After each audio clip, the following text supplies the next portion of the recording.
What's up, everybody? Welcome to Kinda Funny Games Daily for Wednesday, August 7th, 2019. I'm one of your hosts, Greg Miller, alongside the rogue one at Gary Whitta. You're lucky to get me today. Oh, here we go. A round of an applause. We're so lucky. Why am I lucky today? I'm lucky just to be your friend. Someone here showing some love. No, I'm going to LA right out. Literally, as soon as I'm done here, straight out the door, straight to LA. Yeah. I've got meetings all week, you know, Hollywood stuff. Give me the meeting. What's the meeting? Give me some of the meetings. I was literally on Ghostbusters animated film, Spider-Verse 2. I was some literally other do an MCU movie. Do you know? You know Kevin? Hit up Kevin, not that Kevin. The Kevin Feige down there. Kevin Feige. Yeah. It's so easy to get the two mixed up because they both wear the baseball hats. They do. That's why I get confused all the time. Yeah. I was literally on the phone last night with the president of show business, and he was saying, Gary, we need you down here ASAP. Wow. And, you know, I said, well, look, I've got my commitments to Greggy. I can't, you know, He's like, who? My commitments to my friends stay in the. You know, are more important than any blockbuster, you know, deals, multi-million-dollar deals you could throw at me. So, sorry, Mr. President. That's why I got to do what I got to do. That's why you're the voice of the people. You know what I mean? You're always on here giving out your voice to the people, to the issues they care about. Yeah, you're keeping it real. President keeping it real. Yeah. With your Tesla right there. You son of a bitch. If you didn't know, ladies and gentlemen, we're going to talk about video games today. Loot boxes are dying. Death Stranding on PC might be about to be confirmed officially. And Ducktales is a boondoggle. Because this is Kinda Funny Games Daily. Each and every weekday on a variety of platforms, we run you through the nerdy video game news you need to know about. If you like that, be part of the show. Patreon.com/kindafunnygames, where you can give us your questions, comments, concerns, and everything under the video game sun. Then tune in to watch us record the show live, twitch.tv/kindafunnygames. If you're watching live, you have a special job. Go to kindafunny.com/you're wrong and tell us what we screw up as we screw it up, so we can set the record straight for everybody watching later on youtube.com/kindafunnygames, roosterteeth.com, and listening on podcast services around the globe. Housekeeping for you. There's a new party mode about to be up by the time this gets to YouTube. It will be up. It's Marvel Ultimate Alliance 3. You can get it on patreon.com/kindafunnygames. If you don't want to toss any bucks our way, it'll be free tomorrow on youtube.com/kindafunnygames. That's a good one for a party mode. We've been having fun playing that. Yeah, you guys, is the whole family in on it? We got three of us playing it right now. Myself, my kid, and a friend of ours are all playing it. Yeah. We haven't gone all the way to 4 players yet, but it's really a lot of fun. Dude. I'll jump on online. I'll be there. Yeah, we should do that. Yeah. It's really a lot of fun. All right, I agree. I'm a big fan too. Yeah. Okay. I really like the art style. Yeah. Like it's kind of hard. Who you maining? Well, I mean, you jump around, don't you? But I was playing Star-Lord, you know, Tony Stark, like the main ones. Classics, yeah. My kid was playing. She went off and played. Is it Crystal? Yeah, from Inhumans. It was a character that I guess like not as well known a character. There's a couple in there where even I'm like, well, not even where I'm like, I'm a DC kid, but where I was like, I do not know this person's backstory. The thing I still love about the video games is I mean, I guess now the movies can, but we're not going to see the fruits of it for a while. Yeah. But I love the way that the movies can just throw everyone in from the Marvel universe. Yeah, totally. You can have like the idea of Tony Stark and Wolverine, like. That's cool, right? Yeah. I mean, that's something that in the MCU now. Yeah, maybe. It would be very difficult to imagine that ever happening. Your daughter will be in college by the time that happens. It would be years away. But right now, today, you can line up all your favorite characters from, you know, you can mix mutants with the Avengers and do whatever you want. I love it. Seems like you're doing a lot of research on Marvel, huh? What are you doing these meetings for? You're barking up the wrong tree, Greg. Who do I talk to? Who do we have to tweet? I have made it very, very clear that I would crawl through a thorny bush backwards naked to write a... I know nobody wants to see that. How about if I promise not to do it? Yeah. If Marvel lets me write a Squirrel Girl movie for them, I would love to do that. That's my... She I think, is the next... I was very disappointed that she wasn't in Phase 4 because I felt like her time is now. You think so? Wouldn't you want to see that? I want to see it. I know Squirrel Girl. I enjoy Squirrel Girl. I'm thinking if you get the X-Men and mutants out there and stuff, and then it starts getting really weird. That's when I think you have a better shot at that. Yeah, maybe when they start rolling in the because I believe she is technically a mutant, isn't she? I believe so, but I'm not a. There was some weird legal stuff where they reclassified certain characters as mutants, so that Fox could use them. Yeah. Now, of course, now that Disney owns the entire galaxy, it doesn't matter. See, I feel like you could do a great Squirrel Girl Disney Plus show. You know what I mean? I feel like they introduce her as a joke in a movie, and then you get to go and do like the hey, here's why you should care story. That would be great too. Everybody get on the horn to Kevin and/or DC. Let's get Gary a DC movie as well. Still in housekeeping, by the way. We're going to the Canadian National Exhibition in Toronto next week, August 16th through the 18th. Myself, Tim, and Andy will be hosting 2 panels a day at the Gaming Garage. You can get your tickets and information at kindafunny.com/events. How did you get sucked into that? Was that through Jen? No. They reached out to us. They're like, hey, really? Yeah. I thought there might have been like a Canuck connectivity factor there or No, something? I don't feel like I feel like maybe with the audience, I get more of a seal of approval because I'm eating poutine up there and I'm hanging out and I'm talking about Quebec.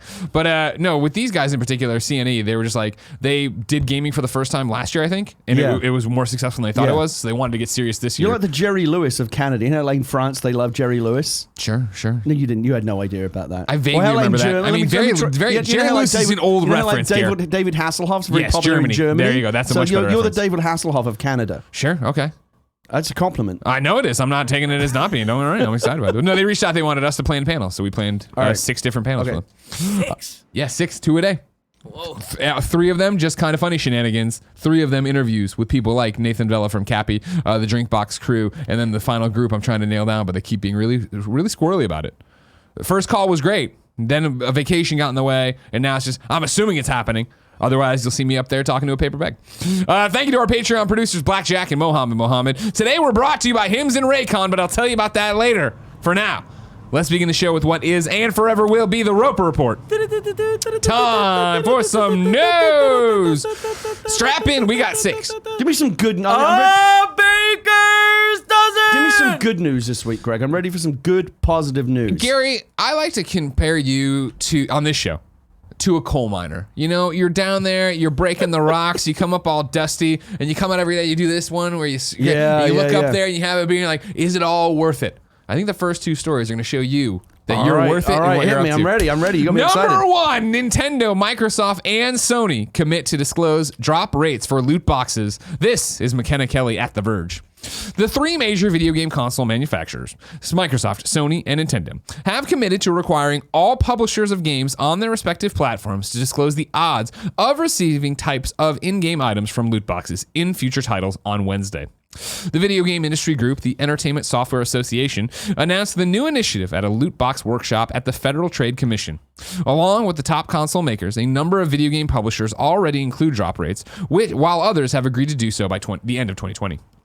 These include Activision Blizzard, Bandai Namco, Bethesda, Bungie, EA, Take-Two Interactive, Ubisoft, Warner Brothers, and Wizards of the Coast, period. According to the ESA, other publishers are also considering the disclosure. They will need to be included to be published for the Xbox, PlayStation, or consoles like the Nintendo Switch. Other platforms, like PC, are not included in this commitment. I'm editorializing, of course, because PC, a monstrous platform for monsters. Back to the article. Quote, the video game industry relies on creating and sustaining relationships with our players based on fun, but just as importantly on trust, the ESA said in an announcement blog post on Wednesday. One of the hallmarks of our industry is that we don't just create entertainment value for our players, we listen to them. The exact timing of this disclosure requirement is, quote unquote, still being worked out, according to the ESA. But companies hope to roll it out in 2020. Quote, video games spark camaraderie and build communities that we all enjoy being a part of, the ESA said. We will continue to innovate and work together so that every member of our community can enjoy video games as a fun and enriching experience. Nintendo and Sony did not immediately respond for requests for comment. Quote, we believe in transparency with customers and providing them with information for making their purchase decisions, a Microsoft spokesperson told The Verge. This is why by 2020, all new apps or games offering loot boxes or other mechanisms on Microsoft's platforms that provide randomized virtual items for purchase must disclose to consumers, or customers actually, prior to purchase the odds of receiving each item, end quote. Change, Gary.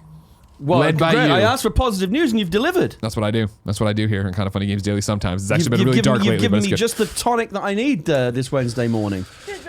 How's that feel? It's very. I mean, this. I feel like, you know, as everyone watching the show regularly knows, loot boxes are a bit of a pet peeve around here. But it's certainly for me, I've ranted about loot boxes many a time, and I feel like we've got a long way to go. But I feel like this kind of transparency is a very positive first step. You say a long way to go. Would you rather they just get eliminated outright? Well, I mean, Number 2 on the Roper Report, Hold on. Rocket League is dumping loot boxes. oh, okay, so this is all tied in. All right. Here at I like Psyonix it. and Epic Games as a whole, we are dedicated to creating the best possible experience for our players all over the world. In pursuit of that goal, later this year, we will remove all paid randomized crates from Rocket League, replacing them with a system that shows the exact items you're buying in advance. This is similar changes implemented earlier this year by the Fortnite Save the World team. Rocket Pass Premium, DLC cars, and eSports shop items will continue to be offered for direct purchase alongside our new system. We will share more information, including timelines and rollout of specifics in the coming months. How's that feel? Another win for you. Just done. Now you can just buy what you want. What a great idea. Well, I mean, so we'll get into the details in just a moment, but let's address the headline. Do you feel like we're beginning... Is this the end of the beginning? Are we now starting to see the tide turning against loot boxes? Are we beginning? We've been ranting about it for a long time. There's been a lot of noise made in kind of the journalistic, the media space. There's been a lot of noise made in the public space. Gamers don't love them. We've seen major embarrassments for EA with Battlefront 2 and various other things. The tide of sentiment is turning against loot boxes. It's been turned. Yeah. Are we now starting to see the companies starting to finally? Is this the beginning of them responding? Is this the beginning of something? This is the beginning of the end of loot boxes as you know them, and we've hated them. I think that's the long and short of it here. In the same way when Grand Theft Auto just did the casino update and there was in-game gambling and it was like, oh my God, why are you doing this? It's because that was such a weird thing to do you knew not that this change was coming, but on the winds of this, where I would say since Shadow of War, like it has been so overwhelmingly, what the fuck, don't do this, we hate loot boxes. And it's just being, I've talked about it yesterday on this show, and I've talked about it before on this show, how cool it is to do a daily show now and do such little updates, like just the little drips, right? And see them go into the ocean and not be able to understand if it's actually doing anything, but now be so far removed and see enough of those drips make the ocean, right? Make those ripples go to where we are sitting here and it's like, the months and months or maybe a solid month where people are like, I'm so sick of loot box stories. Stop talking about loot box stories, right? There was this huge flare up and the industry saw it and they had to course correct. But for an industry this large with this many games going, for games built on this is how our revenue model is going to be. Oh shit, they hate the revenue model. Well, we can't fucking turn it off. We got to ride this out, figure it out, change it how it's going to be to get to where we are now, where, again, this Washington thing, this FTC thing, the ESA. That's another part of it as well, is oftentimes these companies will not change anything until either you hit them in the wallet. That's something you can do from the bottom up, from the from the grassroots, or from the top down with government regular. And right now they're getting squeezed from both directions. And it's the perfect storm of that, right? Yeah. Where the audience made it loud and clear. We don't fucking want this. This isn't how this should work. And granted, I know that I'm painting with a broad brush right now. I know there are games that did loot boxes well, that people didn't hate, that it was fine. However, but there was also a bunch of egregious examples of them being terrible, and that was enough to get lawmakers and or worldwide get worried about what was going on. Is this gambling? Is it not? And I think the people at Psyonix, they know which way the wind is blowing. I think they've probably announced this at a very smart time. They're like, we'll probably get a lot of public goodwill out of making this announcement. I think it's very smart from you bring it back to the Psyonix example. I want to bring in the nanobiologist who writes into patreon.com/kindoffunnygames and says, "What's up, Greg and Gary?" He actually said Gary and Greg. I'm sorry, Gary. I don't mean to give you... you should get top billing every time. My apologies. Happy Whitta Wednesday. The craziest story of this console generation has to be Rocket League. What with their release for free on the PlayStation Plus and on Windows all the way back in July 2015.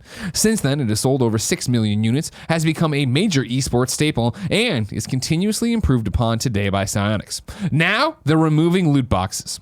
We have never heard of this before in a multiplayer game. Could this be a sign that sales are dropping, so they want to get good PR now and bump them up? Or is this just a continuation of the Cinderella story?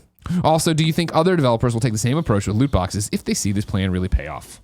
I do not think it's a sales dropping issue at all. If anything, I think it's the fact that, yes, Epic bought them or was in talks about them. I don't know if the ink's dried on that contract yet. And actually, I'm pretty sure it is. Kindoffunny.com/wrong. I remember at E3, it was not ink dry contract yet. However, I would think that similar to everything Epic has done before, where it's like, all right, let's change how much we give you when you sell an asset through the Epic Store. Let's change how much it costs or what the split's going to be on our Epic Store or Game Store. I think that might be the same thing here of like Psyonix being like, cool. I think it's a mix of loot boxes do not have a good impression and people don't like them. And the next part of the mix is, we don't need the money necessarily generated by them in the same way. Like blind bot. If I want one specific item that I know is in a loot box and I buy the first loot box and I don't get it, maybe I'll buy a second. Maybe, it's a lot of diminishing returns. You give me the item and I buy the item, I'm done. You have me for 1 point of sale. I have no problem with that. Just buying additional content and you know exactly what you're getting in the box. I have no problem with that. Well, that's what they're changing to, right? That's what Psyonix is changing to. Okay. The loot box, the what are you going to get? You don't know. That's the part dead. I object to. That's dead for Psyonix. Now it is, hey, boom, here's what you're buying. So you get the one purchase. I think that I think it's a mixture of all these things. I don't think it's a sales thing. I think it's that, hey, we know loot boxes suck. Hey, we don't necessarily need the X multiplier of money we would get from this. Hey, let's just give them what they want. Well, a couple of thoughts on this. First of all, I love the fact that this is coming from the platform holder level, that it's coming from Microsoft, Sony, and Nintendo. I guarantee you, EA and Activision know they would eventually have to fold on this. Again, the public sentiment, the oversight issues, sooner or later they're going to get squeezed, but they're going to hold on until the very last second. But now, if Microsoft and Sony and Nintendo are saying, hey, you want to publish on our platform, you got to sign up to this new code of behavior, it forces them to do it. So their hand has been forced at the platform holder level, which I love. The other thing that I really like about this, and I confess it's not something I think I've thought about enough up until this point, is just how important transparency is. Think about it. We've often equated this to gambling, right? And there's a lot of evidence to suggest that this makes the same kind of neurons fire in your brain that real money gambling does. Yeah. You know, the thrill of like, what am I going to get? Like waiting for that card to turn over. Is it going to be the card that I need? All that kind of stuff. But let's say, for example, when you go to Las Vegas, pretty much any game you play, the game and the rules and the odds are fully transparent. When you play blackjack, when you play Pai Gow poker, when you play roulette, whatever you're playing, even if you play a slot machine, it's a bit more opaque there. But there are players that know how to play slot machines in such a way that they maximize whatever statistical edge that they have. But like on a roulette wheel, everything is for give you a perfect example. A roulette wheel is basically rigged against you. The casino always has the edge. There's red and black, and when you put your money on red and black, your brain is thinking, I've got a 50% chance. You don't, because the casino added a zero and a double zero as well. I hate that. And that's just enough to throw off that 50% edge that over time, statistically, the casino is always going to make money. But they didn't. But it's not like the zero and the double zero are hidden. They're right there. You know they're what green. they're bright green. You know what the odds are. You play anyway because it's fun, and everyone understands that every game you sit down at, every table in Las Vegas, the casino has a statistical edge. They absolutely admit that. You can buy a book at the airport when you go to Las Vegas that shows you, that explains to you mathematically how all the games work, and everything is above the table. You understand that if you take the minute to educate yourself, the information is there. In loot boxes, it's not. It's all there's all kinds of algorithmic shit going on, but you don't know what the fuck it is. Yeah. And so, like, I would actually argue that in that regard, it's sleazier than Las Vegas. So at least this is bringing the loot box people up to Las Vegas levels of, if you want a player to come up to your table and put money on the table, be transparent with them about the odds are, what the odds are. So I applaud this totally. Yeah, love it. No, it's what I think it's the right move to get, hopefully, to first off, inside our own industry, regulate ourselves, right? Be paying attention to it ourselves, and then make it clear to the audience, right? Well, this is your odds, these are your chances, what you could win. Like, we're being very upfront, we're being very clear. We want you not to feel like you're getting screwed over. Now, do you think? Here's a question. Here it comes. Now that these algorithms, now that these statistical odds, these loot tables, are going to see the light of day, do you think that they will change them? Yes. Before they reveal the them. rates are going to get a lot better. Because if they you have a 1 in 21,000 chance of getting these socks. Let's say, for example, that someone had hacked into EA or Activision and doxed their loot tables. Yeah. I think you would see just how fucked up they are. Sure. What they're going to do now is go through an acid wash all their loot tables and bump up the numbers a little bit so that when you see them, you go, oh, actually, but that's what's great. The transparency is going to force them to make the odds a bit more player friendly. Yeah. I love that. Me too. I also think they should just sell everything in loot boxes one by one, but I digress. So again, in the long game, Greg, do you think loot boxes are going to go away entirely, or do you think they'll just through transparency they will evolve into a less pernicious form?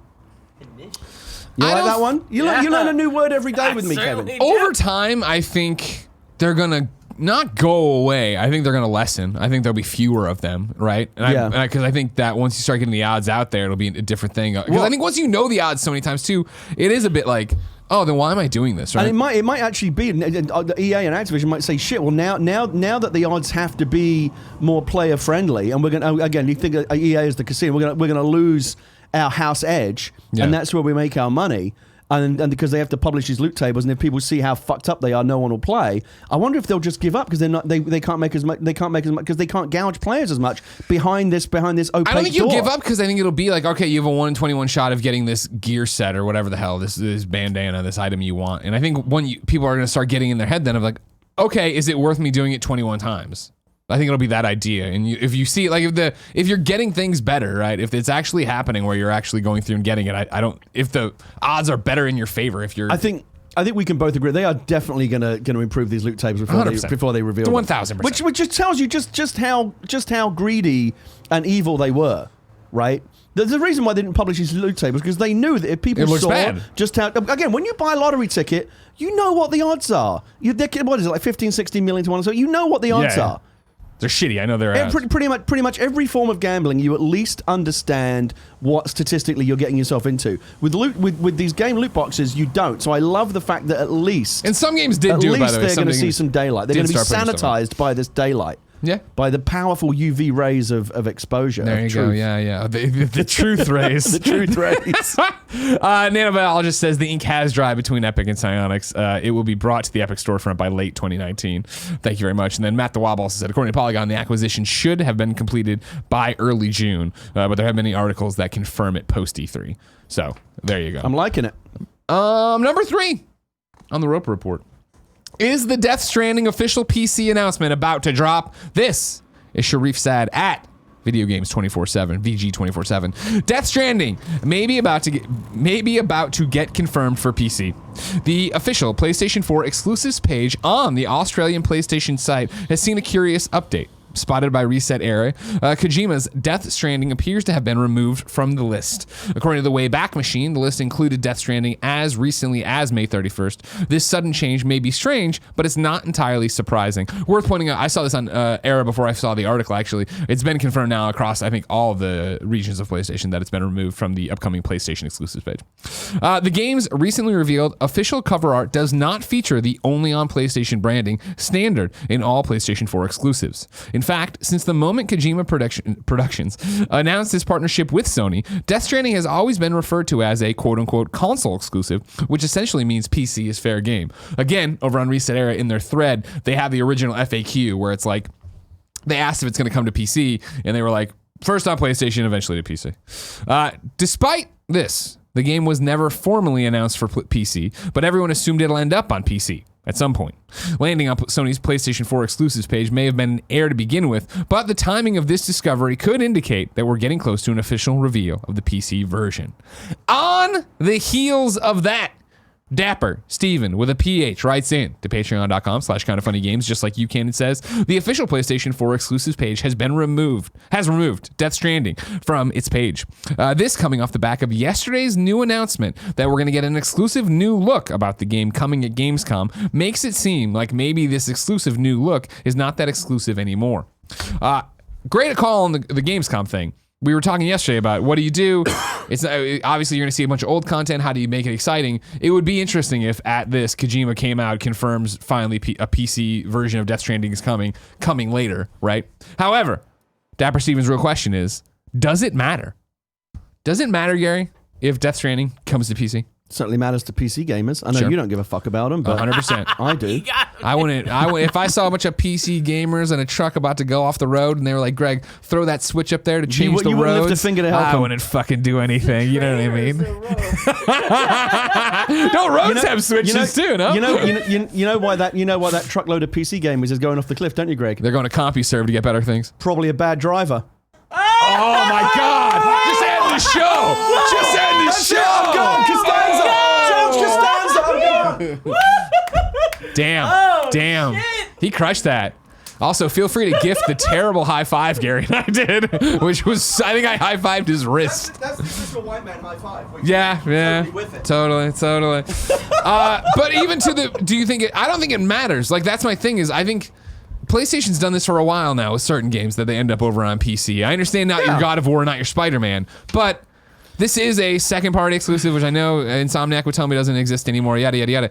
But who cares? The thing, both Xbox and PlayStation are always concerned about keeping it off the other's platform, not keeping it off PC. Yeah, look, it does not going to eat into their, the PC stuff exists totally separate to the Xbox, PlayStation, console wars. There's extra money to be made on PC. Why not do it? Doesn't affect their strategic situation at all. One thing I do love, don't you just love the fact that in this internet age, everyone's an amateur detective? Totally. That something as obscure as Death Stranding being removed from a page on the Australian PlayStation site. Every day, someone goes and looks at that becomes for something. The first breadcrumb, and the next thing you know, it's a news story. And we're reporting on it. Because some rando, some guy was like, clue. It's not here anymore. Oh my god, I love it. No, that's great. I think it's great that it's coming to PC. You know, again, why not? Why not from Sony's point of view? PC gamers will enjoy it just as much, I'm sure. Obviously, will be even better performing on the PC than on the PlayStation. You know, impossible because of all that superior juice. Nah, nobody knows that. No, it's not gonna happen. Yeah, don't worry about that. 4K 60 frames a second. Kojima's been making PlayStation games forever. Kojima traveled the world with Mark Cerny in search of new technology, and what technology he found? The Decima engine. All right. That works best on PlayStation 4. You really just eat that marketing shit up, don't you? Just gobble it up. Tastes so good. Please, sir, can I have some more? I gobble up how much I loved that when he was like, "I'm on the road in a search for new technology." They should do like a whole document, like an Anthony Bourdain road trip show. Yeah, where they go around the world searching for they find some obscure technology in some Indonesian market. Yes. They should just do a reality show about Hideo Kojima. They should. Just what's a normal day like for him? He should have his own show. Absolutely. Jeff Keighley, I know you're listening. Make it happen. And actually, for the record, I do not think Jeff Keighley's listening. Why doesn't Hideo Kojima have his own reality show? That's a fucking great idea. You don't want to take away the mystery. That's true. Because I feel like he could even contribute to the air of mystery. If you show just a little, but there's a sense that there's also a lot of shit you're not seeing. Yeah. As a man that's the thing. When you hang out with Hideo and he's just a normal person, you're like, oh, cool.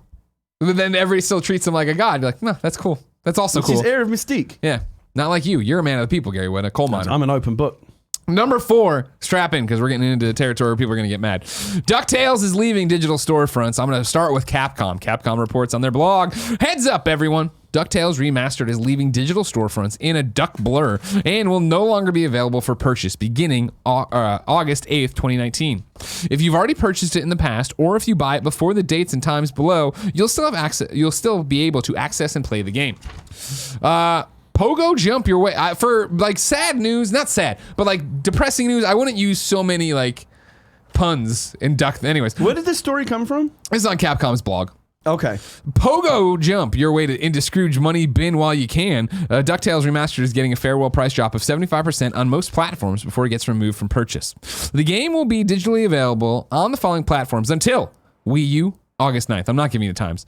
PlayStation 3, August 9th. Xbox 360, Xbox One, August 8th. Steam, there's no date. It's just a time, 4:59. Maybe it's already gone.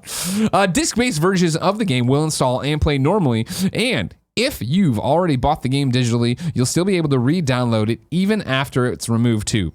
The times above are approximate, so please don't wait until the last minute if you want to purchase the game digitally while it's still available. So get out there and solve a mystery or rewrite history. I mean, the reason why I asked who wrote it was I wanted to give him credit for the duck blur reference. Couple of things about this story. I think this is interesting. First, it's sad the game's going away. And we'll get to that in a second. But first, I want to say I feel like Capcom's doing this in the right way. They've announced it in plenty of time, and I love the big price drop down to a Scrooge McDuck friendly price. Sure. I think is a great way to do and get it. It's a great game. 75% off. You'll be able to get it super duper cheap. You should get it. It's a terrific game. First question for you, Gary. Yeah. Do you think they gave you enough time? Well, what's the? It's going offline on August 8th, August 9th. Today's the 7th. Oh my god, a couple. Okay, so what if you were abroad away from your system? Did they just announce this? Yeah, this is yesterday. Okay, so ideally they would have given us at least a week. Yeah, I think. Yeah. When the Twitch.tv/Gary Whitta limited edition shirts went down off of our merch store, we gave people a week to get them. We actually saw a flurry. I'm sure you did. Sales. Yeah. So it would have been nice to get a bit more. Speaking of which, notice. we're about to take all the Kinda Funny merch off kindafunny.com/store and never put it back up. So kindafunny.com/store if you want anything. It's actually there is a big sale on I do like the 75% price drop. Why? Okay, there's got to be some legal reason why it's going. I mean, why take it down? There's got some contract thing you must have expired. You want to get into that already? Well, I'm just curious to know why.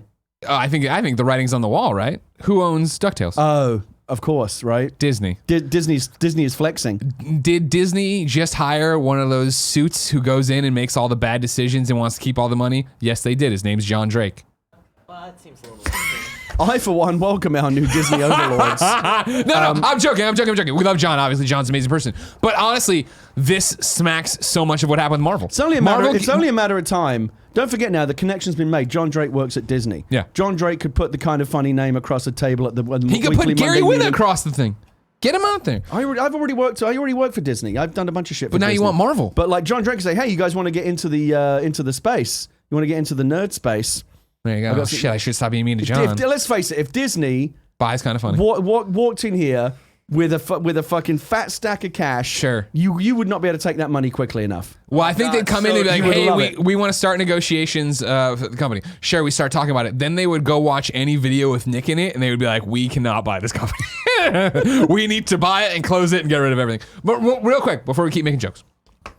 It is exactly pretty much what happened with Marvel, right? When Marvel spun up Marvel Games, and they're like, we're taking control of our games again. Right. We've had great partners, but now we're going to do it all internally. What happened, right? Like, everything got delisted. All the old Spider-Man games went down. Marvel Ultimate Alliances, the old ones, 1 and 2, right? They went down for a while, or I think they're still down. kindoffunny.com/wrong. But the old licensing agreements expired, and they didn't renew. And so I imagine that's what this is too, that they're like, all right, cool. Disney is out there behind the scenes making moves just everywhere. Exactly, right. Now, here's a fun one. Calling all their children home. Exactly, right. We fixed everything. Come home, children. Imran Khan from Game Informer, of course, put out these 2 tweets today that I think will never help me in my argument that digital storefronts are great. Imran says, fun quirk of games being delisted. If you got Ducktales remastered in December 2014's PlayStation Plus and have PlayStation Plus now, you can't actually buy the game to tie it to your account forever before it gets delisted day after tomorrow. Fun times. Basically, you can't buy games that are attached to your account on PS Plus while the PlayStation Plus subscription is active. So, let's say a game is on sale and you want to buy it to make sure you can play it when you're not subscribed to PlayStation Plus. It won't work. Oh, that sucks. Yeah. So that's an interesting quirk to this whole thing. That I don't know if the hullabaloo is going to be loud enough to make them actually go in and change that or do anything, but you could, in a positive way, be like, wait a second, PlayStation and Capcom and actually be able to go do this. I got it on Steam a while ago, so I'm good. Yeah. I never played it. I mean, I downloaded it. I played it for like 2 seconds, but I don't have that nostalgia for it because I didn't grow up playing it, you know? You know what I do have nostalgia for, Gary? What? WWE video games. Number 5 on the Roper Report. Yukes and 2K have broken up, apparently. This is Andy Robinson over at VideoGameChronicle.com.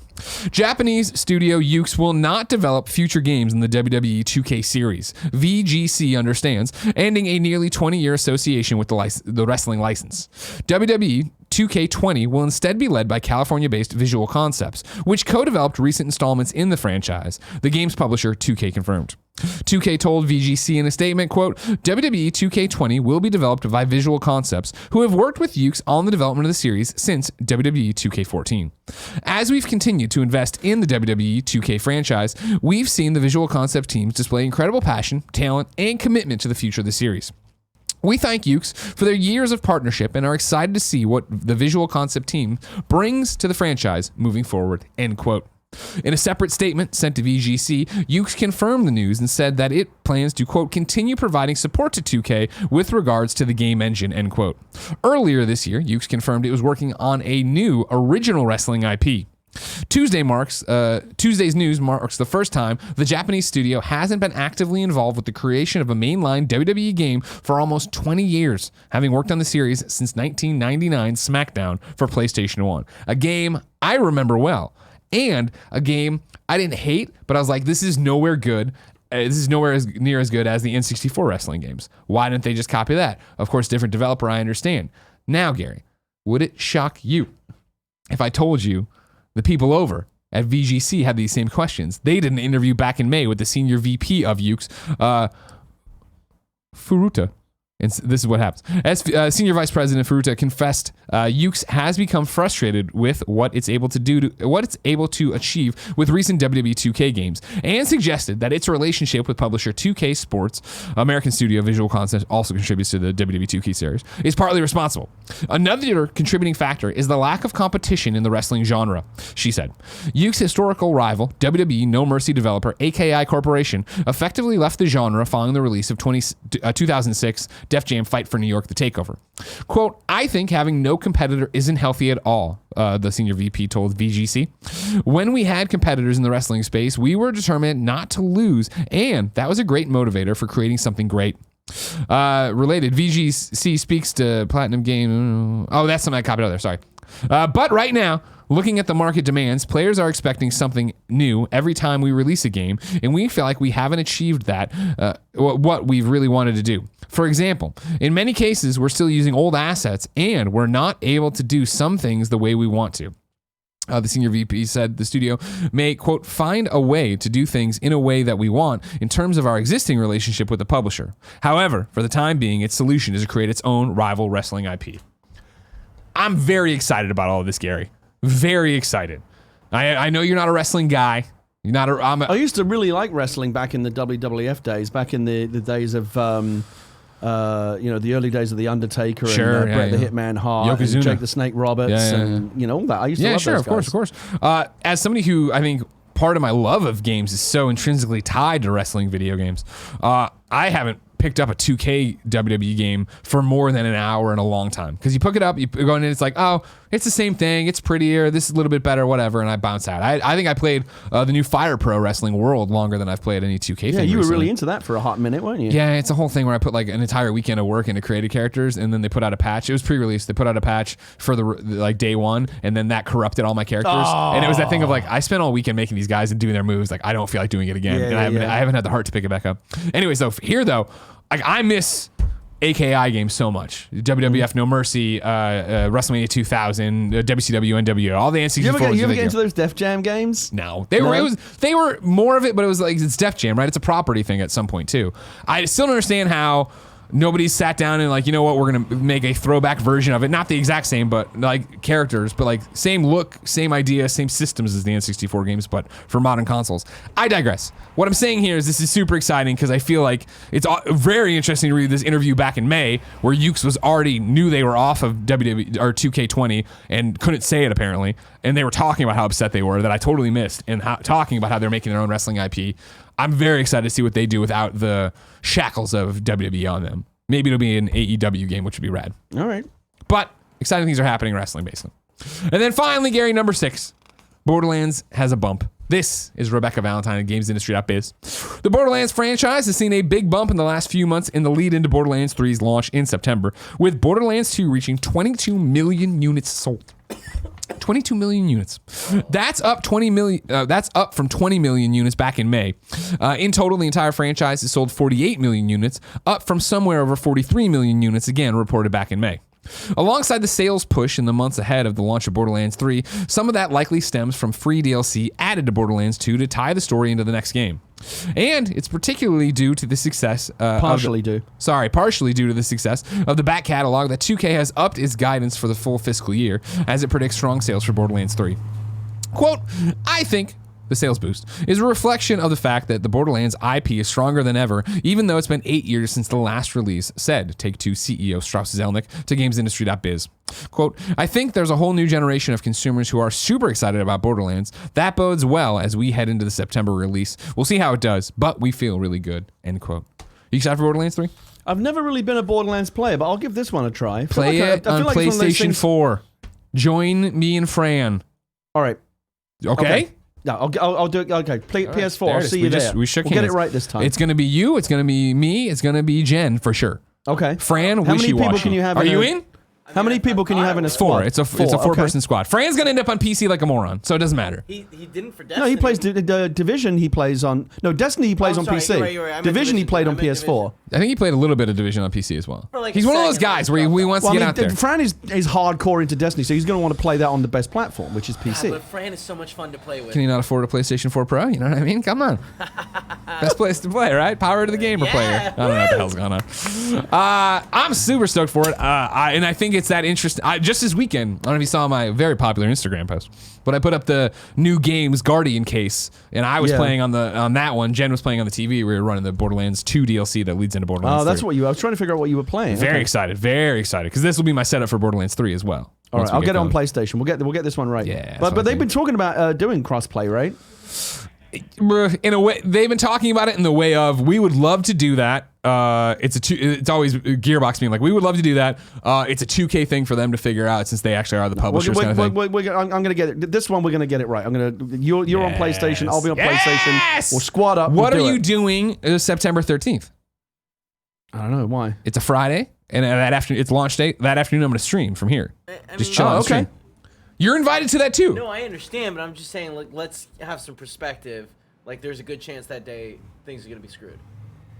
What, you mean, sure, like, but if it's screwy, you can play locally. You mean in terms of like the online functionality, it won't be great out of the box? Yeah, it never is. Right. So I was just putting that out there. Hey man, I'm just saying we're streaming no matter what. God, I look good in this shirt today. If you want to watch us hang out in lobbies trying to matchmake, this will be the stream for you. This is the one you've been waiting for. I can't wait. Gary, the problem is that September 13th is still so far away. If I wanted games that were out more immediately, say where they are in the mom and pop shop today, where would I go? The official list of upcoming software across each and every platform as listed by the Kinda Funny Games Daily show hosts each and every weekday. Yeah. Out today, the Forbidden Arts on Xbox One, Switch, and PC. Mustache Amigos on Xbox One. I think you're also supposed to read that as Mustache Amigos. I think there's a little gag going it's on clearly, there. I understand what they're trying to do, but that's not the words they used. They should have put mustache, but they said mustache. Damsel, Xbox One and Switch. Gibbos? Gibbous, the Cthulhu Adventure, PC. You know what Gibbous is? I do not. It's one of the phases of the moon. Like a full moon, half moon. I believe it's like once you're out of crescent and the moon looks kind of bulbous, but it's not like a full moon yet. Okay. That's a gibbous moon. Huh. Okay. I think that's right. You're wrong. Tell me if I'm wrong about the phases of the moon. I look at it. I can glance at it right now. We got a whole bunch of fucking shit going on over there. Okay. Word Forward is on PC and Mac. War Fork is on PC. 100 Years War is on PC and Mac. Quench is on PC. That's a gibbous moon. Like Run, mostly Roll, Rumble. More than half, but not yet full. That's a gibbous. Gotcha. Oh, what about that birthday moon? When does that happen? Thanks. Quench on PC. Run, Roll, Rumble on PC. Phantom Rose on PC. Super Dragon Ball Heroes World Missions second free update is also available starting today. New dates for you. Decay of Logos on all major consoles, like PlayStation 4 is going to be August 27th, then followed by the Switch on August 29th, and then Xbox One and PC on August 30th. Coming this Friday, August 9th, you are getting a physical limited run of Metal Slug 3 on PlayStation 4 and Vita. It lives. You can get that at limitedrungames.com. And then Ark Survival Evolved is going to announce what's coming new to that thing, which is Ark Survival. The people who make Ark are going to tell you about what's happening on Ark tomorrow, August 8th at 10 a.m. Pacific time, right after Kinda Funny Games Daily. No, during it. Fuck. Don't listen to them. Don't watch that. Fuck 'em. Don't do that. Yeah. We'll watch our Twitch stream, not them. We're better. We'll report on it the next day. You can write in, all right? You were wrong us on what happened at Ark's thing. I feel like we're going to get some people lying to us. I agree. Time for reader mail, but first, let me tell you about our sponsors. I'm going to start with Hims. Summertime is here. While you may be breaking out the baseball cap for a day at the beach or ballpark, if you're wearing it to hide your thinning hair, you may not have to do it anymore. Be like Nick Scarpino and Andy Cortez, who went to forhims.com, talked to a doctor, and got prescriptions to treat their thinning hair. You don't have to sweat hair loss this summer. You can do something about it while you still can with forhims.com, a one-stop shop for hair loss, skincare, sexual wellness, and more for men. Thanks to science, baldness can be optional. Hims connects you with real doctors and medical-grade solutions to treat hair loss. These are well-known generic equivalents to name-brand prescriptions to help you keep your hair. No snake oil pills or gas station counter supplements. These are prescription solutions backed by science. There's no waiting room, no awkward in-person doctor visits. You save hours by going to forhims.com. It's easy. Answer a few quick questions. The doctor will review them, and if they think it's right, they'll prescribe you the pills. Stop worrying about sunblock for that spot of thinning hair and do something about it to stop your hair loss and help promote hair growth. My listeners can get a trial month of Hims for just $5 today, right now, while supplies last. See the website for full details and safety information. This would cost hundreds if you went to a doctor or pharmacy. Instead, go to forhims.com/gamesdaily. That's forhims.com/gamesdaily. Forhims.com/gamesdaily. Up next is RAYCON. I've been talking about these all week because Cool Greg is using them. They're wireless earbuds that he loves. It's 2019. Everyone needs a great pair of wireless earbuds. But before you go dropping hundreds of dollars on a pair, you need to check out the wireless earbuds from RAYCON. RAYCON earbuds start at about half the price of any other premium wireless earbuds on the market, and they sound just as amazing. The company was actually co-founded by Ray J, and celebrities like RJ Smith are already obsessed. RAYCON's E50 wireless earbuds have totally changed the game for Cool Greg, he says. He's walking around listening to his music. He won't tell me what the music is because I'm not cool enough. They're so comfortable and easy to take anywhere. Unlike some other wireless options, RAYCON earbuds are both stylish and discreet with no dangling wires or stems, Kevin. And of course, they don't just look great, they sound great too. RAYCON offers their wireless earbuds for everyone in a range of colors and an unbeatable price.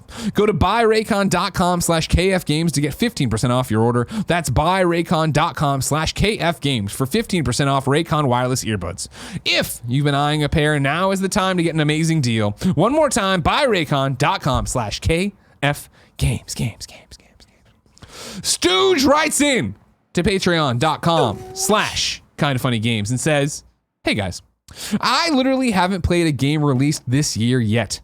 I was excited about Days Gone, but the reviews kind of put me off. I can't play scary games, so RE2 was a write-off, and online games just don't speak to me, so it seems the rest of the slate is written off too. I'm playing tons of games still, so it's not me, it's the industry. Last year was incredible. Do you think this year's been a bit of a dud? P.S. I love you, XOXO. Gary, how do you feel about this lineup of games this year? I mean, the first half of the year you can never really gauge that much because most of the games come in the back half, right? The big games, they usually save them. Sure, but I do feel what have my memory's going to fail me. I mean, what have been the big releases so far this year? Of this year? Yeah. This year it was Resident Evil 2, The Division 2, Anthem. I mean, they made a big deal about it coming out. I'm not saying it was a huge success. You're saying what are the big games count? Sekiro, Shadows Die Twice. That was a big one. Yeah, that's what. I mean, what would you consider? Let me ask you this: if we were to have the game of the year, if we were to be having the game of the year conversation now, sure, at the halfway point in the year, what would be the top contenders? I think right now, not unanimous. Well, okay, Sekiro, right, would be in there. Yeah, it would be Resident Evil 2, Sekiro. I think. Would you put Division 2 in there? I would, because it's been the game I've put the most hours into, but I don't think I'd expect it to win, and I wouldn't make a case for it in terms of I wouldn't go to bat. I wouldn't go to the mat for it. You know what I mean? Yeah. What are we missing? What have been the best games of the first half of 2019? It's a good question to ask at this. No, we've done it on Gamescast Gamescast a bunch. Like, it's stuff that's happened. I don't watch that shit. Okay, that's fair. That's fair. I understand that. That makes sense to me. I think we've hit the big ones, right? Kevin, what are they shouting out in the chat? Because this is how sad it is right now. Kingdom Hearts 3. Get the fuck out. Crash Team Racing. Someone said.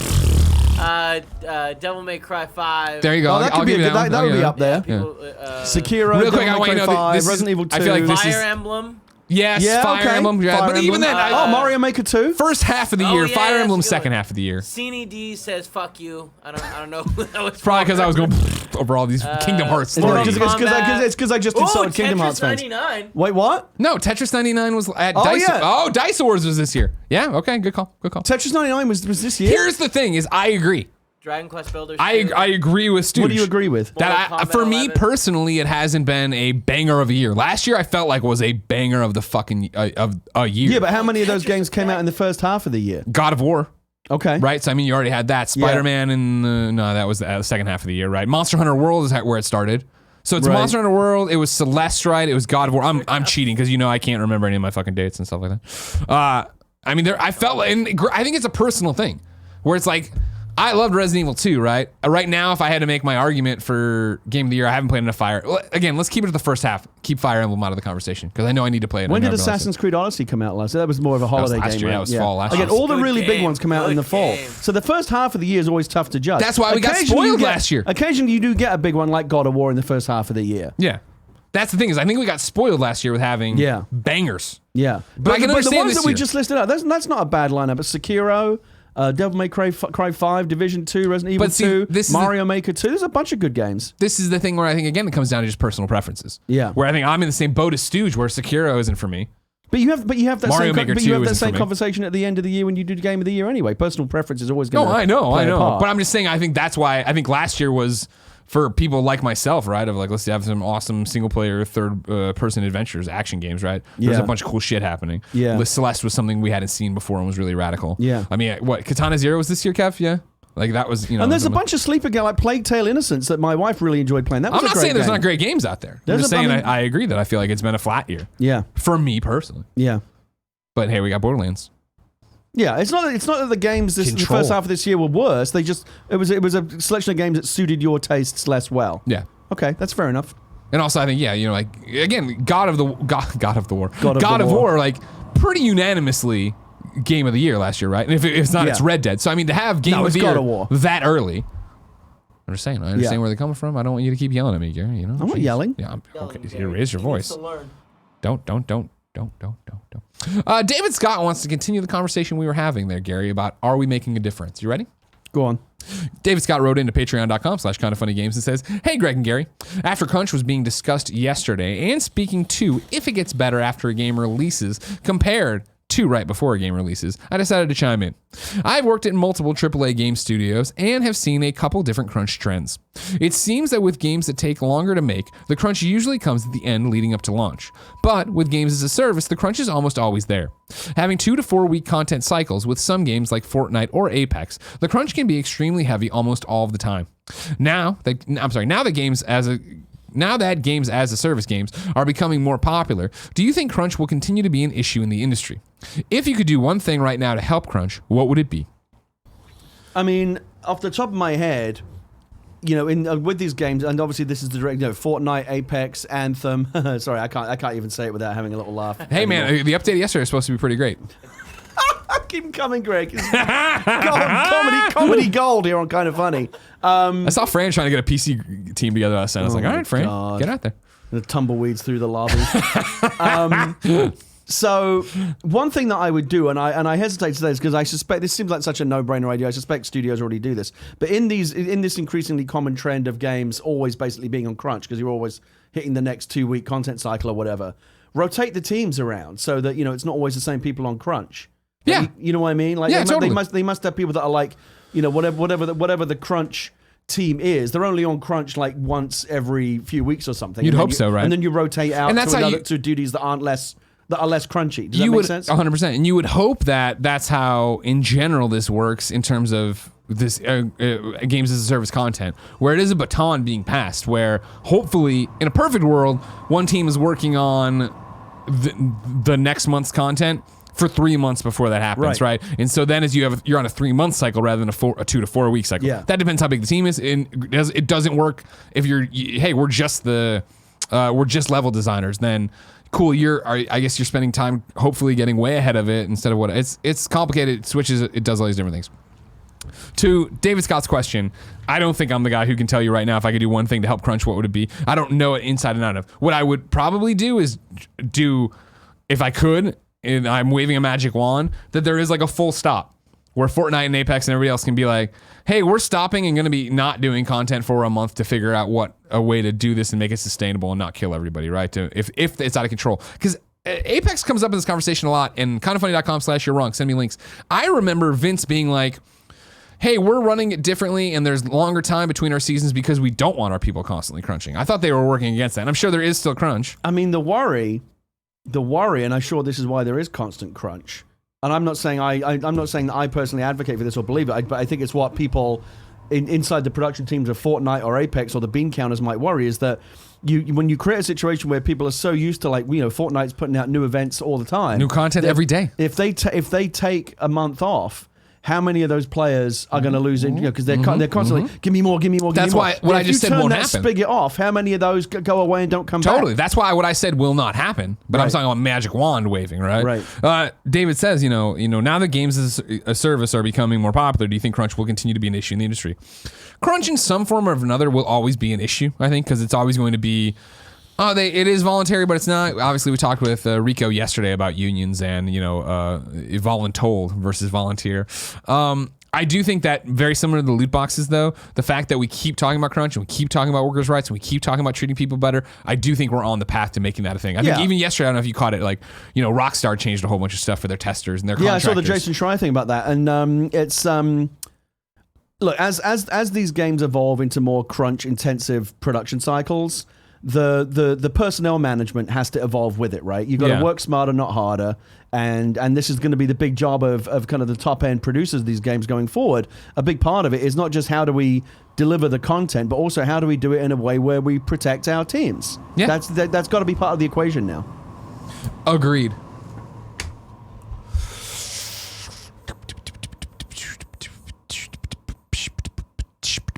What's this one about you having problems pronouncing words not written in English? Dark Pliskin writes in to patreon.com/kindoffunny again. Damn it. I thought it was Pliskin. I thought it was a Metal Gear reference. My apologies, everybody. Well, right there, it plays into it. I mean, with all due respect, it's just a dumb name, but whatever. You got him. Patreon.com/kindoffunnygames. This is the question. This is not a question, but it relates directly to many times that Greg has been wrong.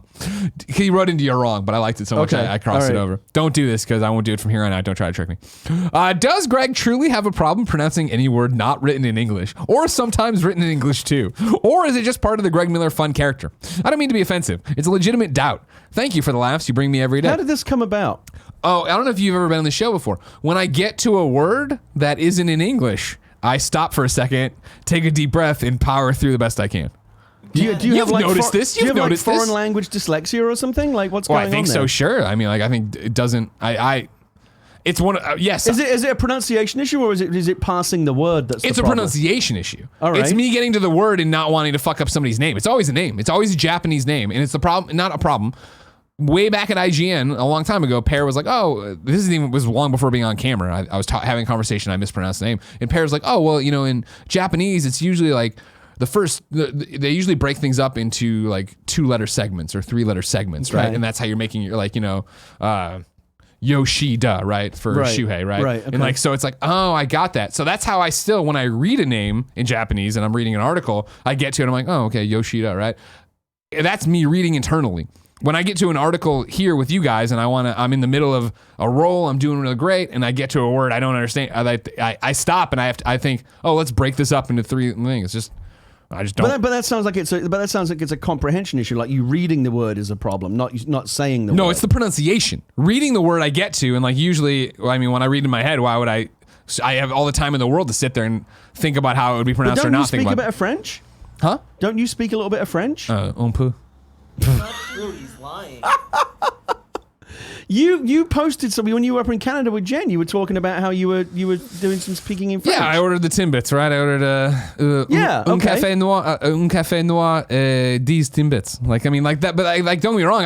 French is different. Like, but how many fucking times? I mean, Yves Guillemot, I still fuck up all the time. Like, that's not how you say that word. That's how I say it. Because at that point, once you fuck up a word enough, it becomes the Greg Miller I don't think you character. pronounce the S. It's just Yves. Oh no, it? not it. Yeah, totally. Yeah, who knows? You know what I mean? All right, well, that's interesting to know. Yeah, I'm surprised you've never noticed. Like, yeah, for sure. You put a Japanese letter or word in there. I'm escaping. It escapes me right now. The woman this week from Alicia Judge, right? Like from IGN. Uh-huh. I DM'd her to be like, hey, I keep saying your name and I'm probably not getting it right. Can you spell it phonetically for me? And she did. And it was like Alicia. Like, but I was like, is it? I'm just stupid.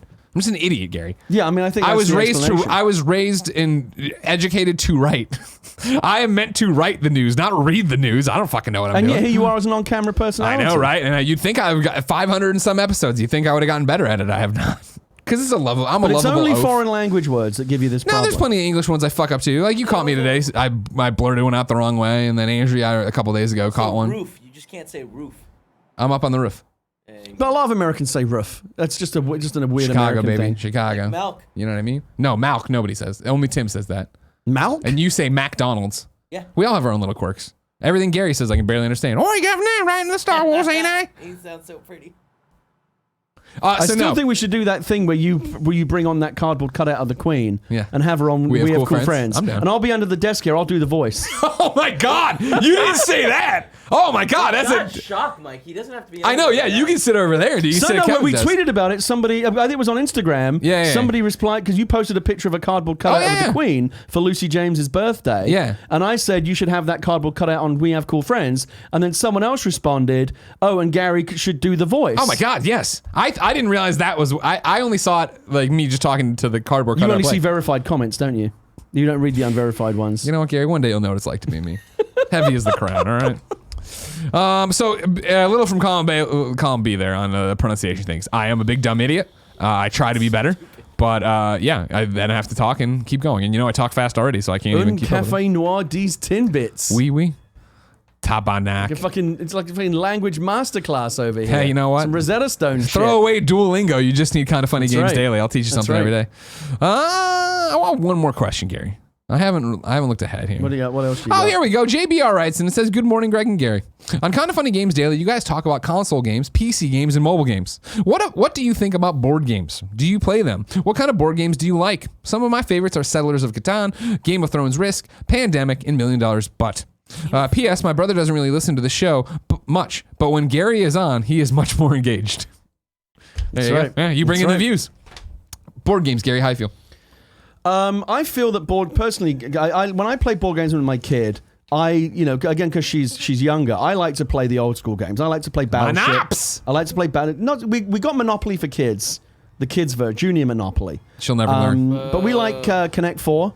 Oh, we like Battleship. Connect between 3 and 5. We like Guess Who. You ever play Guess Who? I don't know. Yeah, Guess Who. Yeah, I love Guess Who. Yeah. I like the old school games that I grew up with. In the UK, I think in America there was a brilliant game called Downfall that I used to really enjoy. I vaguely remember it was like this. you had like a series of combination locks on each side of the board. Yeah, it was a yeah. vertical board like this, and you were on one side, I'm on the other, and you've got a series of tumblers, and you have to kind of make your little coin get down through the tumblers. But when you move the tumbler, it also moves the tumbler on the other side. Ooh. It was a really clever idea. I used to enjoy playing Downfall a lot. I've been looking for a copy of it for years. I can never find like an old one. But what annoys me about board games, Greg, is they're now so look at Settlers of Catan and stuff like this. Some friend of mine not too long ago were playing the official Game of Thrones board game, and it's got like 1,000 cards and 2,000 plastic pieces and a massive board, and you spend the whole fucking night just learning the rules. Yep. Before and every time somebody moves, oh wait, can you do that? Oh, let's get the fucking 500 Hold page on, it manual says out. if player A. Oh God, It's not that fun, Greg, and that's why I invented Space Rocks,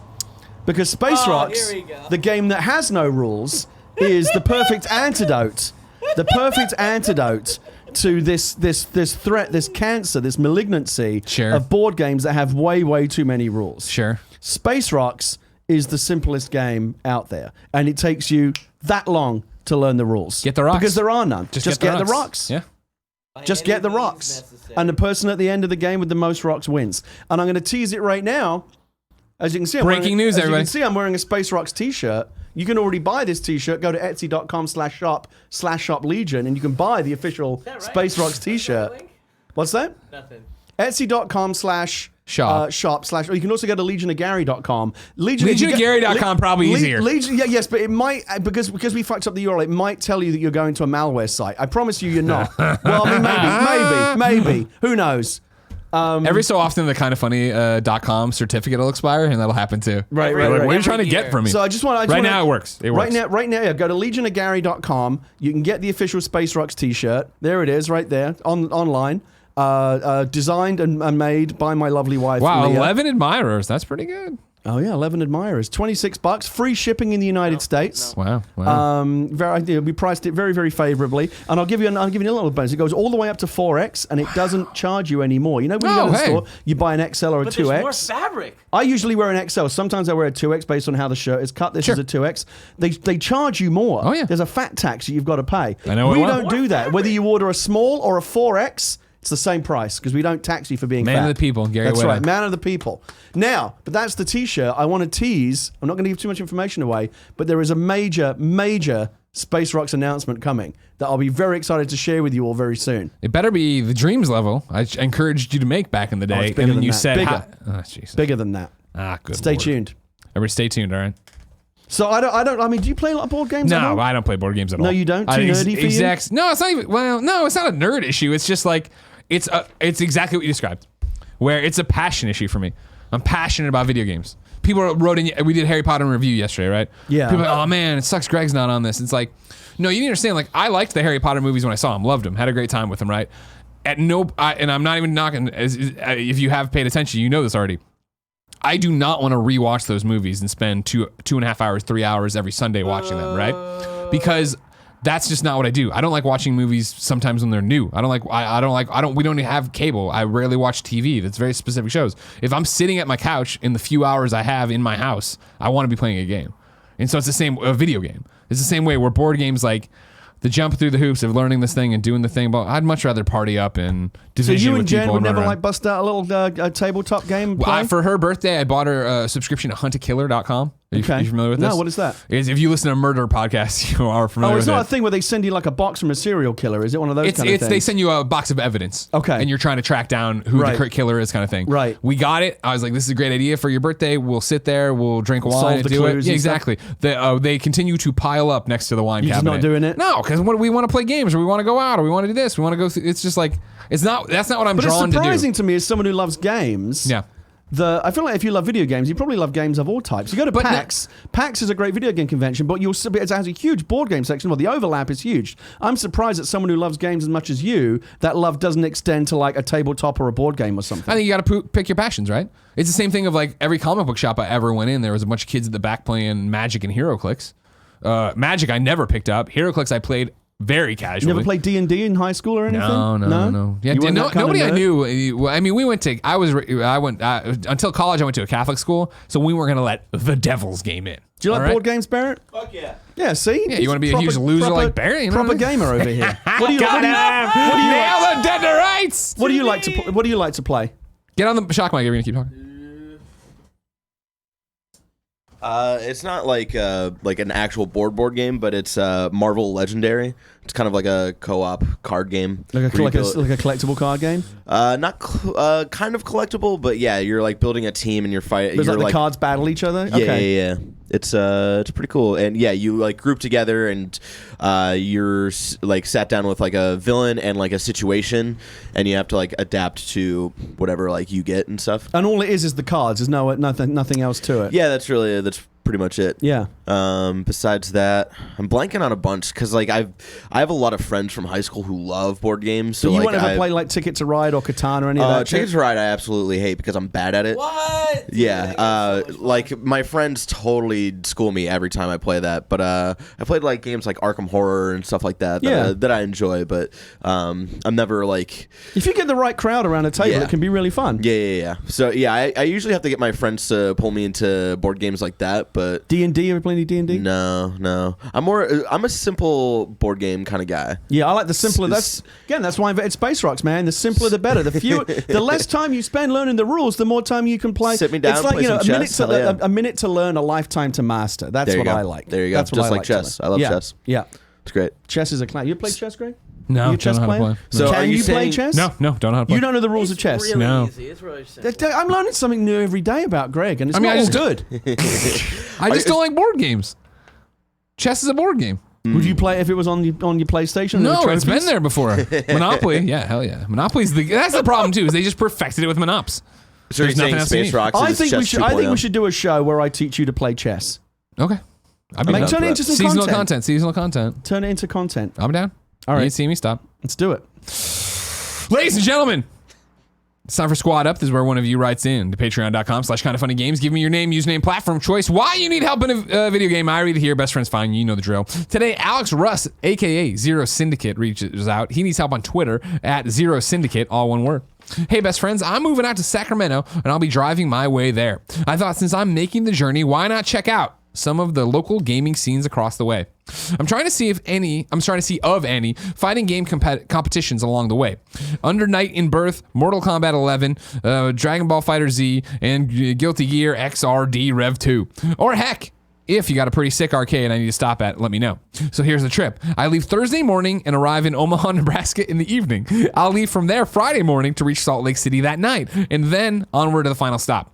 If you know of any stops along the way, definitely send me the details. This Twitter thread, he's got a Twitter thread. Go to Zero Syndicate on Twitter. You can hit it up there. Figure it out. I love doing long road trips like that. Yeah? Yeah. You ever done that? Go like a big schlep across the country? I mean, I have, but not like this. I tried to drive out here for the job, almost died in a blizzard, turned around, flew out here, and then... Oh, really? Yeah. And Oh, then wow. drove, when I was a kid, my parents had an RV. Oh, that's But great. I've never done like the fun, it's me, well, I guess we went to... I would not say I've done anything like what he's talking about. I would say if you grew up like with your parents having an RV, I would have felt that you'd have that love for the open road. No, it's like as a kid, as a video game kid, that's the last thing I wanted to do. No, that's true, right? I want to sit in the basement and be left alone. It's like Jen now even. Let's go on this vacation. Let's go do this. It's just the weekend. Do you want to go see some dog surf? I'm like, no, fucking leave me in a dark room. But you I just want to sit there playing. Go see the dog surf. I did, and it was great, and I love my wife. Gary, you put in a required reading. I did. I thought it was a good one because it was a follow-up on last week's show. Exactly. Well, this week's show. Well, I guess every show.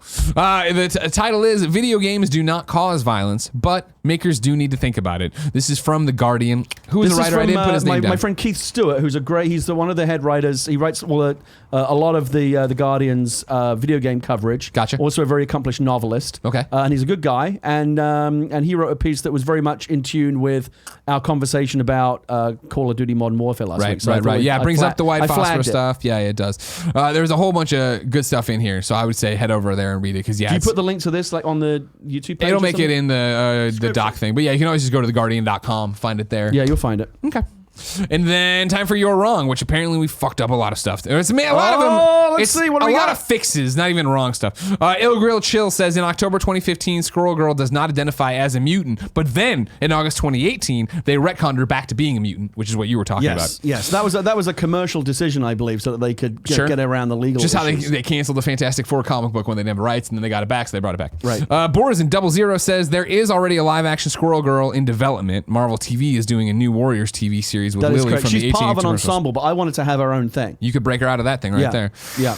Ill Grill Chill says Ducktales has a last day of August 8th on Steam. Then Zaire says Ducktales Remastered is already delisted on Steam. So, Damn. and I always enjoy a good confusing life. Here's another one for you. Ill Grill Chill says Marvel Ultimate Alliance 1 and 2 are not available digitally. However, Amazon has digital codes for bundles of the game.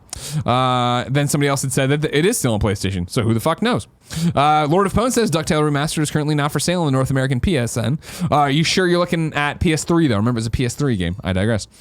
Maddock Jr. says a small bit of Apex news that we missed. Apex Legend is adding a solo mode next Tuesday for a limited time mode. That's interesting. Nice. What do you play against bots or something? Well, no, I bet it'd be more like you can just jump in. Battle Royale, but right now you have to join as a team. And right? I hate that. That's why I don't want to play it, because I'm terrible and I don't want to do this. Ill Grill Chill confirms that in April 2019, The Verge reported that Apex developers won't rush updates to avoid crunch, so I was correct on that one.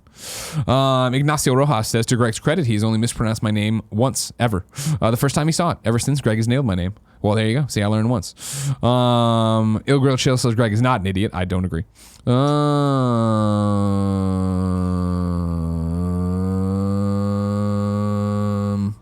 Somebody said Journey was shadow released. You should have listened to shows yesterday where we announced that. Tweeted out legionofgary.com, by the way, for you. Thank you very thanks a much. lot, Barrett. Any Appreciate context, that. or just tweet it out? No, absolutely no context. Just a gif of Gary. Ill Grill Chills found Downfall for $20 used on eBay. Oh, nice. I gotta get into it. I gotta find. You know, that would actually be a great game for Nick and Andy to play on KFAF. It's a really fun game. Nth Day Downfall. Nth Day on Caprica writes in and is a fucking moron. Says during the board game section, Greg said, quote, we talk about console games, PC games, and mobile games. PC games has never been mentioned on KFGD. For fucking an entire week, we've been talking about the Ooblets Epic Game Store controversy.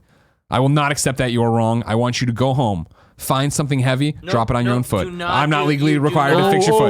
Step on a Lego. Yeah, Step on a Lego. That's a better thing. Go home, take off your sock, and step on a Lego. You're not legally obligated to do this. And we talk about TurboTax all the time, Greg. Thank you. Also true, right? And I use a PC. I'm playing the game of Google Docs right now.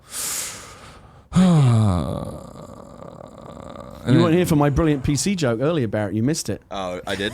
Oh, it was good. It was really good. Back. Yeah, don't tell. I want the view. I want the view. I'm not going to redo it because right. it only works once. But you should go back and watch the VOD. You'll love it. Ladies and gentlemen, this has been Kinda Funny Games Daily with your Whitta Wednesday report. Gary, you're a pleasure as always. We love you to death. Great show. Yeah. As always. And now when you go to Thoroughly LA enjoyed and you're talking there to Zack Snyder about how to fix the DCEU. I got some meetings. Yeah. Got some catch up with some writer friends. Got 5 or 6 meetings to catch up on. Exciting. Whirlwind tour. I'm in LA later today, tomorrow, and Friday, and I'll be back in time for the weekend.